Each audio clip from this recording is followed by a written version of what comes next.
So tell us a little bit about MyBit. Yeah. MyBit, yeah. What we're basically doing is we're redefining the way people generate income. Okay.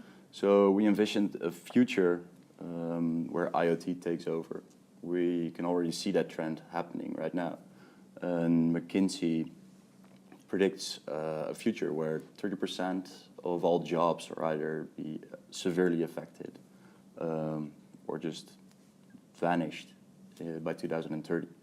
So MyBit sees that, embraced that thought that we need to do something with that. So we came up with the idea to build an ecosystem where people can invest in IoT machines that generate revenue, and those investors get revenue back. Yeah. So that's basically MyBit in short. So what sort of devices are you working with at the moment? We have some devices ready.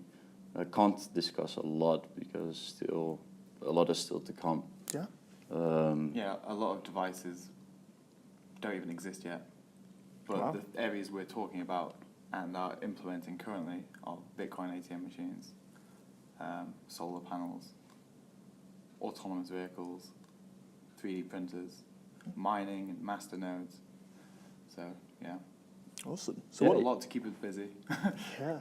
Yeah, and you can take it a step further with Slockit, of course. Of course, yeah. Yeah, so everything that can be locked or unlocked can be made in an IoT machine. So what does 2018 look like for MyBit? So we've got an alpha in development at the minute. Yeah. That will be getting released in an internal community. So that will be the MyBit team and a couple of community members from our Discord channel. Yeah. And then we're going through to beta towards the end of the year. And at that point, anybody will be able to go onto the platform and invest in IoT devices. So you work pretty hard on UX. Yeah. How do you approach a project like this that's unique, you've probably not worked on before from a UX perspective? So currently we're trying to make everything from a UX perspective as user-friendly as possible. And quite a lot of the stuff you expect to see in a blockchain exchange or dApp, we're trying to hide behind the scenes to keep it a super user-friendly experience for the users.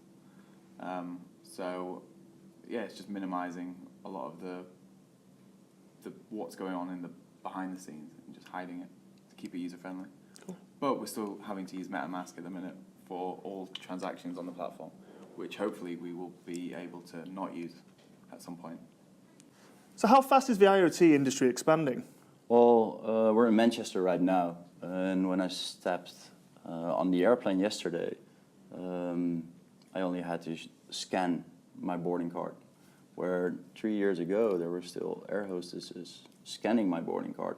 So that's already a great example of how fast things move on. Same thing goes for cash, for exchanging cash. I needed British pounds instead of euros.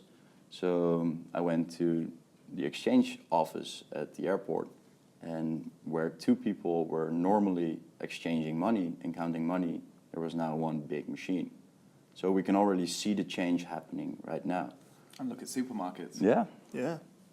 Like, not people at the checkouts anymore, it's just self-scan. So what are your predictions for the machine economy? Where do you think it's going? Where do you think it'll be in 5 years' time?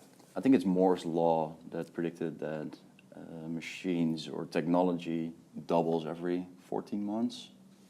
So I definitely believe that we're following that trend, and that as automation and artificial intelligence becomes more intelligent, we're seeing the big shift. That's my personal prediction. Good Yeah, prediction. I think it's predicted to be worth $9.5 trillion in 2030, the IoT industry as a whole. And then that is billions of dollars in revenue generated from those devices. And a lot of that will be kind of concentrated in big corporations, right? Like car manufacturing or whatever, the industry that has all the robots.